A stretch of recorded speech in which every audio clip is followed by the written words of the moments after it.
Bismillahirrahmanirrahim. Assalamualaikum warahmatullahi wabarakatuh. Good afternoon everyone. My name is Maulana Faiz. Today I would like to retell two stories entitled Nothing to Worry About and It's Only Me. Let's do the first story. The first story is Nothing to Worry About. The story is about a wife intense anxiety regarding the safety of her old house. The main characters are Mrs. Carey, Mr. Carey, and an expert carpenter. The story takes place entirely inside the Carey's family's house. At the beginning of the story, Mrs. Carey felt extremely worried about their house condition. First, she observed that several doors would not shut properly, and the living room floor was noticeably sloping.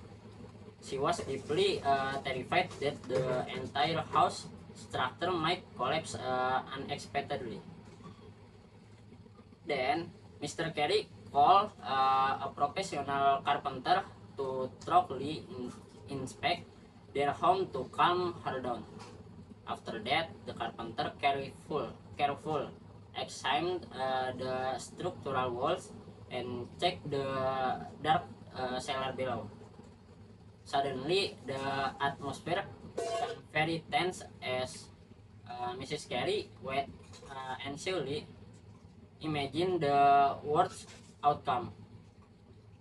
In the end, the carpenter finished his inspection and returned upstairs with a reassuring smile.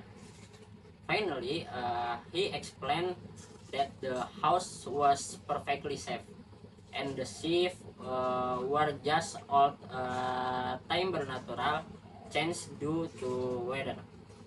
The story ends happily because Mrs. Carey felt immensely relieved to know there was nothing to worry about. From this story, we can learn that we should never jump into blind panic before knowing the objective truth.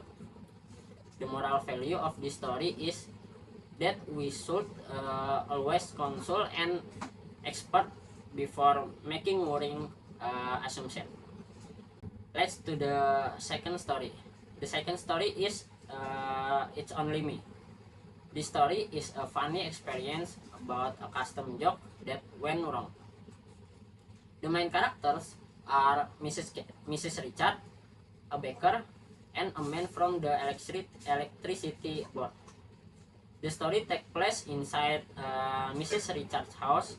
The story takes place in Parramatta, Sydney, during rush hours. At the beginning of the story, Mrs. Richard was trying on a ghost costume for a party. She was wearing a large white sheet. Suddenly, someone knocked at the front door. Then, a woman who was still learning how to drive suddenly panicked and stopped her car. After that, another driver behind her braked suddenly. Suddenly, a cake flew through the windscreen and landed on the road. The problem started when a lorry driver lost his concentration and hundreds of empty bottles fell onto the road. In the end, the man got a very bad fright when he saw a ghost in the dark room.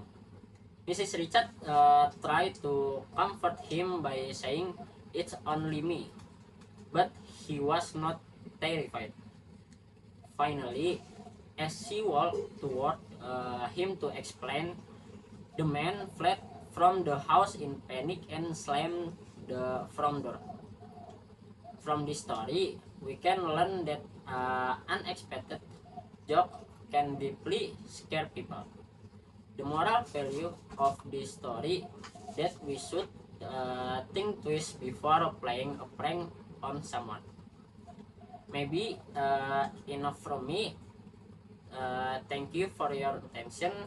And the last I say wassalamualaikum warahmatullahi wabarakatuh.